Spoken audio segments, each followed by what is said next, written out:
Morning, Anthropology 309 students. We are going to take our very first field trip today. You can stay in your PJs, but my daughter and I are going to take you on a virtual tour of an archaeological site on the coast of Cayucos. So if you're ready, we're going to go ahead and take off. Okay, so we have everything we need for our field trip.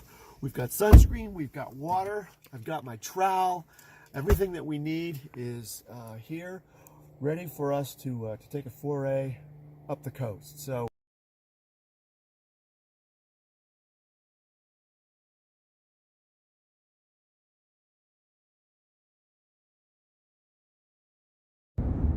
we've headed to the coast. We've made it to Morro Bay. Perhaps you can see Morro Rock in the distance. We're going to continue north to the community of Cayucos. We're going to be going to a state park just a little bit north of Cayucos, and I'm hoping that the parking lot hasn't been closed for coronavirus. We'll see.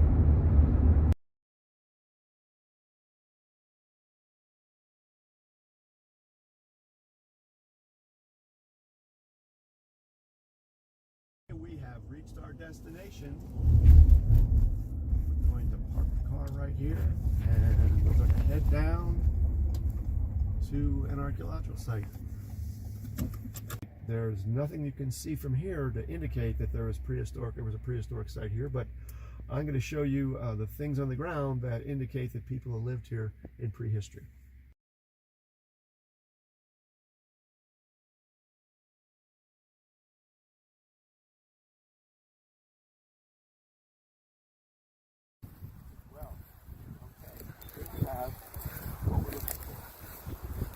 Look down on the surface of the ground here. You notice that the soil is really dark, and there's small pieces of shell. Dense concentration of shell. Most of this looks like it's mussel shell. This dark soil in this shell, this is the surface of a typical midden.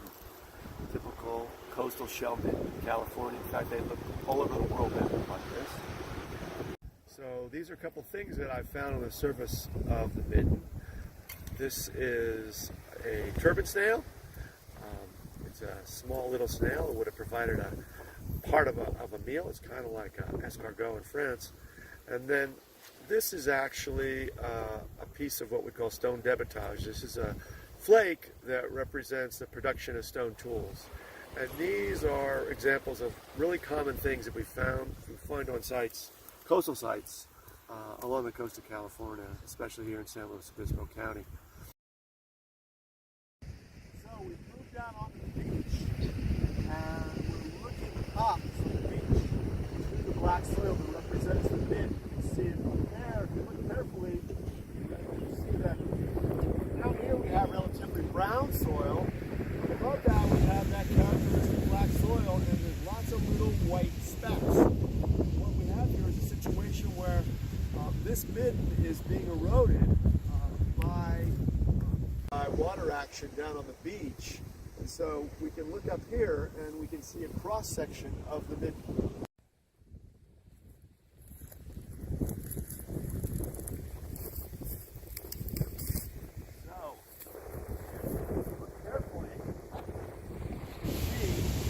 White specks, that's those same shells.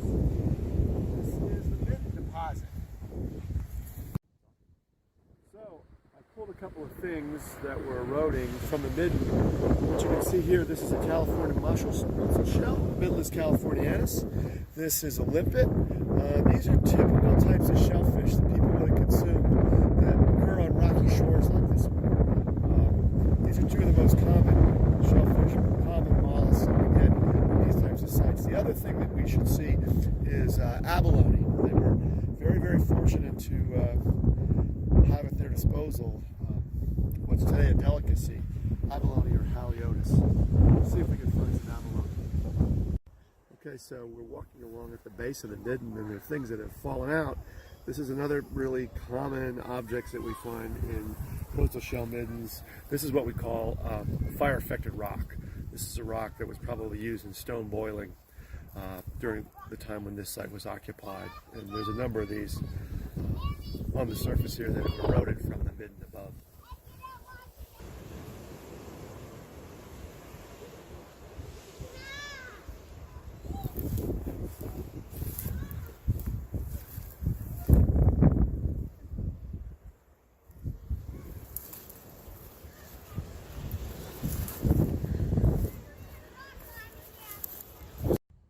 Okay, so this is another piece of debitage. This is another flake that I recovered from the surface of the eroding midden.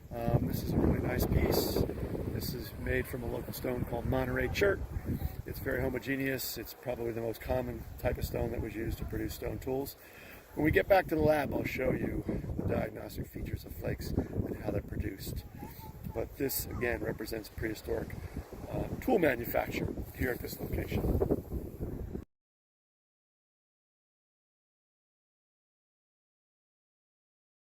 This gives you an idea of what the shoreline looks like adjacent to the New York Plaza site. This is a typical rocky coast, and the shellfish that we're finding in the middens are the species that are typical for this type of environment. You know, things like mussels and abalone and limpets and turban snails that like to adhere to these rocks. And prehistoric people in the past would have collected the shellfish that were immediately adjacent to their community, to their settlement. And so it stands to reason that the things that prefer this type of environment, this rocky shoreline, are what are represented in the midden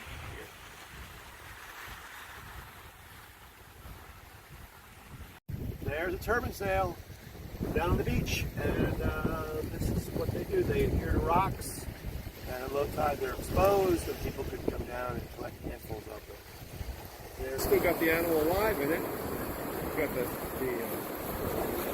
shell, and there's a little door. That's called an operculum. And behind that door, there's a little snail. And native people would have collected these, smashed them open, and then you'd have a little tidbit that you could add to your shellfish taquitos.